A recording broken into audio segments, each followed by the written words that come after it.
Marvin. Bismillahirrahmanirrahim. Assalamualaikum warahmatullahi wabarakatuh. Waalaikumsalam. Pertama-tama terima kasih kepada Yayasan Kagama untuk mengundang kami untuk berpartisipasi, untuk sharing pada forum UMKM hebat ini yang banyak dihadiri oleh UMKM seluruh Nusantara. Juga kepada pembicara yang lain, Pak Wiknyo. Selamat siang, Pak Wiknyo. Selamat siang. Dan juga tentunya kepada para pembicara pembuka, tadi ada Pak Ganjar, Pak Gubernur Ganjar, dan Pak Gubernur BI, Pak Peri Warjio, yang sudah sangat jelas memaparkan semua kebijakan tentang UMKM. Saya juga ikut belajar lagi tadi, terus terang Mas Marvin. Jadi teman-teman semua di sini juga sudah ikut mendengarkan. Nah, jadi kita nanti sama-sama memperdalam saja gitu ya, apa yang sudah disampaikan oleh Pak Gubernur Peri yang memang sangat menguasai sekali mengenai upaya-upaya pengembangan UMKM ini. Mungkin kita langsung saja ya, Mas Marvin. Untuk kesempatan pada siang ini tadi sudah dipaparkan mengenai kebijakan BI. Saya akan lebih memperdalam untuk program-programnya yang insya Allah bisa kita kerjasamakan ini dengan Yayasan Kagama untuk lebih memajukan UMKM sehingga menjadi UMKM hebat semuanya, gitu ya.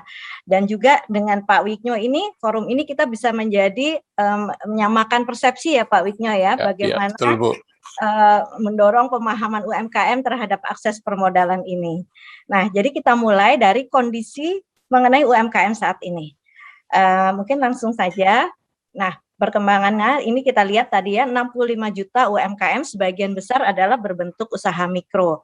Tadi sudah disampaikan oleh Pak Gubernur Peri, 20% kredit UMKM perbankan disalurkan kepada UMKM, dan itu adalah sekitar 16 juta UMKM yang sudah mendapatkan kredit, which is itu sekitar 25% dari UMKM kita yang sudah mendapatkan kredit. Nah, memang masih banyak ya peluangnya, nanti kita lihat apa penyebabnya. Nah, kemudian dari sisi kepemilikan rekening simpanan, tapi sebetulnya ini sudah menggembirakan. Hampir 90% ini sudah mempunyai rekening yang aktif dalam bentuk simpanan di bank dari seluruh UMKM ini. Kemudian tadi kita lihat peluangnya. Peluangnya adalah pemanfaatan internet dan teknologi, dan luar biasa ternyata rekan-rekan UMKM kita ini sudah aktif menggunakan internet dan teknologi ini sebesar kurang lebih 80% ya, 80% lebih. Jadi hanya sekitar 15% yang belum memanfaatkan secara full. Ini merupakan suatu peluang karena kita lihat di sini bahwa digital ini memiliki suatu peranan yang sangat besar, dan ada opportunity ya di Indonesia karena kita punya e-commerce terbesar dengan pertumbuhan yang sangat luar biasa tadi disampaikan oleh Pak Peri, hampir lebih dari 60%. Kemudian juga ada bonus demografi di mana sebagian besar demografi kita adalah anak-anak muda yang sangat digital minded, kemudian juga perkembangan teknologi digital, pembayaran digital dan fintech yang terus berkembang akhir-akhir ini. Sekarang kita lihat dari kreditnya dulu ya. Kredit perbankan. Nah, ini tadi disampaikan memang menurun nih. Ya, lihat ya yang warna biru dan merah. Yang warna biru itu kredit UMKM, yang merah itu kredit total.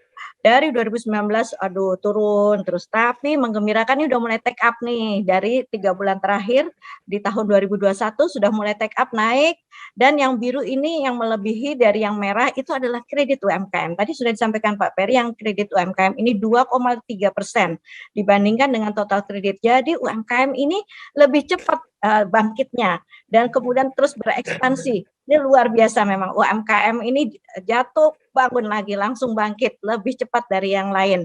Dari skala usahanya memang kita lihat yang warna abu-abu nih yang sangat terpuruk ini adalah usaha mikro. Sementara yang terus meningkat ini yang warna merah itu adalah skala usaha menengah. Tapi yang mikro juga sudah mulai meningkat nih akhir-akhir ini. Kalau dilihat dari sektornya yang bawah, grafik bawah ini adalah sektor yang terus tumbuh adalah pertanian. Jadi pertanian ini yang di tengah-tengah berbagai kemajuan sektor-sektor usaha yang lain, tapi pertanian ini stabil, terus meningkat, bahkan tumbuh paling tinggi 19,43% year on year. Kemudian juga disusul oleh sektor akomodasi yang ungu, dan yang lainnya ini adalah 5 besar sektor di mana UMKM bergerak ya. Jadi ada pertanian, perdagangan, industri pengolahan itu 3 terbesar, kemudian ada akomodasi dan konstruksi. Kalau dilihat dari rasio kreditnya, tadi sudah disampaikan bahwa alokasi kredit perbankan kepada UMKM itu berkisar kurang lebih 20% itu secara industri. Tapi kalau dilihat dari perbankan, individual perbankannya memang masih banyak yang belum mencapai rasio kredit 20% ini. Ini dari sisi perbankan ya, kita lihat dari sisi kreditnya. Sementara kemudian kita lihat dari sisi UMKM-nya.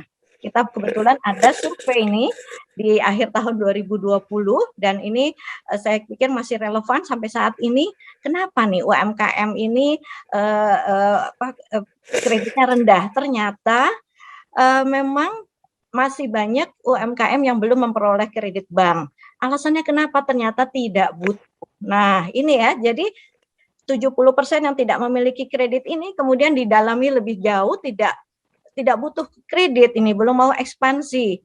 Baru masuklah ke masalah teknis, misalnya bunganya tinggi, prosedurnya sulit, dan tidak memenuhi syarat. Terus ditelusuri lagi, pernah apply kredit? Ya, tapi tidak disetujui. Kenapa? Karena tidak ada agunan. Oke, ini masalah teknis lagi ya.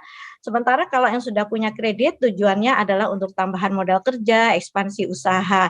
Dan ini sebagian besar memiliki laporan keuangan. Ini adalah suatu feature ya yang harus kita perhatikan. Bagaimana dengan penyaluran kredit fintech atau lembaga keuangan non-bank? Ini ternyata sebagian besar juga belum memiliki kredit fintech. Nah, alasannya apa? Karena bunganya tinggi dan tidak butuh ya. Jadi memang UMKM ini rupanya masih belum banyak yang terhubung dengan kredit perbankan karena belum memiliki kebutuhan. Kenapa? Ini tentu saja adalah faktor demand ya, karena kredit itu munculnya kalau ada demand, kalau ada keperluan untuk menaikkan kapasitas usaha, ekspansi dan sebagainya. Nah, jadi kredit ini bukan segalanya ya, harus mulai dari sisi demand-nya dulu. Tadi sudah disampaikan oleh Pak Gubernur, itu yang paling penting, kita peningkatan dulu kapasitasnya.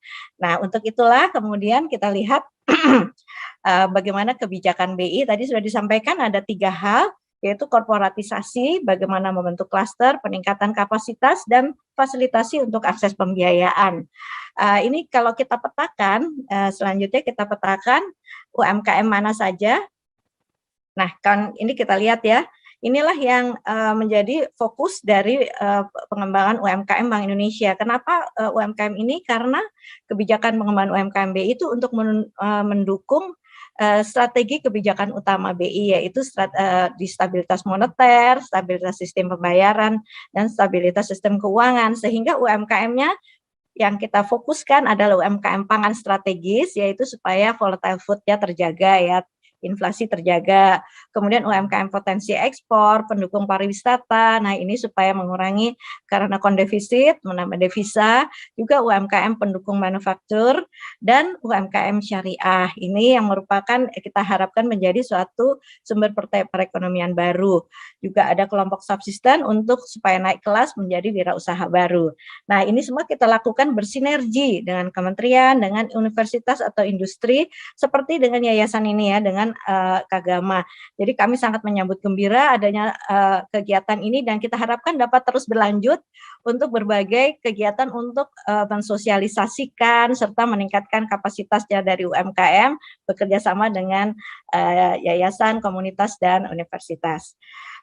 Ini adalah area pengembangan sebelah kiri, kemudian proses bisnis yang kita lakukan, kita membuat suatu kajian, pilot project, kemudian kita replikasikan, dan kita sampaikan rekomendasi untuk diaplikasikan secara lebih luas oleh stakeholders yang lainnya.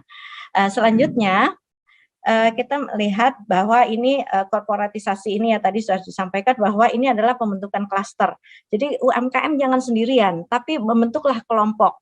Membentuk kelompok ini akan meningkatkan daya tawar, baik dari sisi untuk pengadaan bahan bakunya maupun dalam kerangka akses pemasaran, kemudian akses permodalan, juga untuk sharing teknologi, sharing mengenai inovasi-inovasi. Jadi nanti kita dengarkan ya dari UMKM, dari testimoni UMKM kami, mereka membentuk kelompok, itu kita dorong dan kemudian dari situ kita berikan fasilitasi untuk peningkatan kapasitas atau capacity building.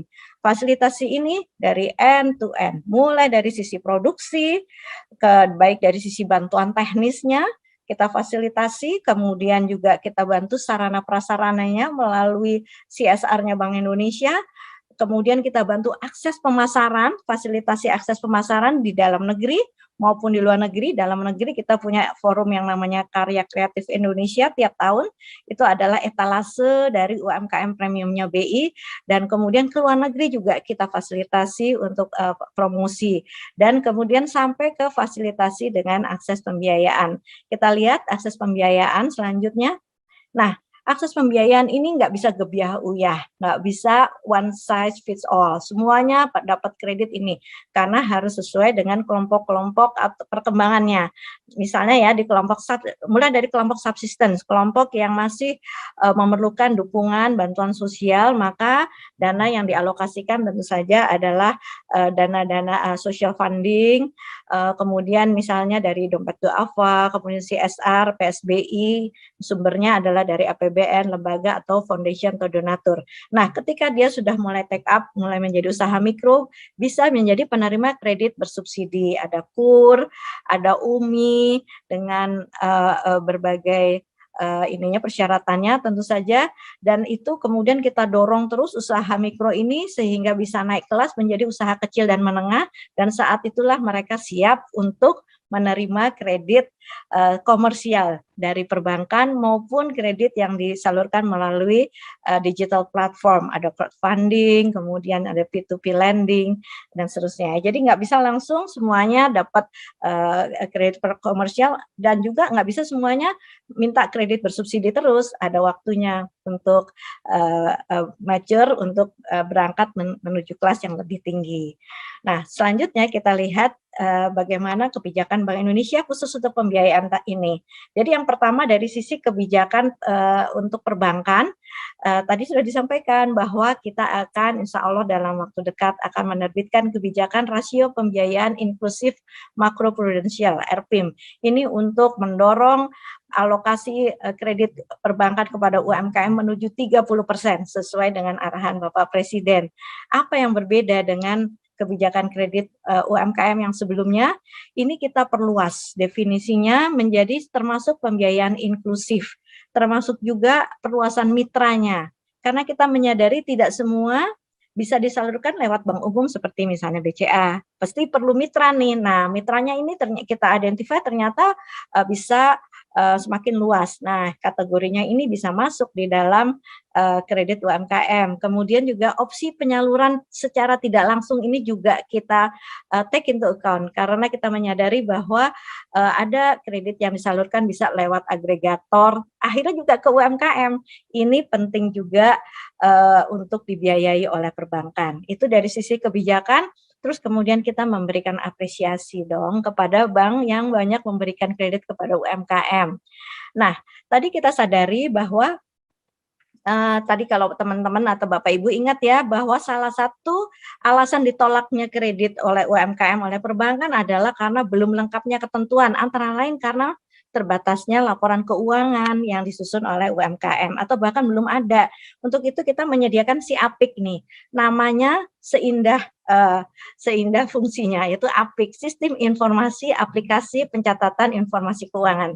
Nanti kita akan jelaskan lebih lanjut. Terus kita juga sedang membangun kredit scoring UMKM melalui platform digital ya, ada Open API dan juga melalui KRIS. Dan selanjutnya kita juga ada menghubungkan antara UMKM ke agregator secara langsung melalui business matching. UMKM hebat, Indonesia hebat.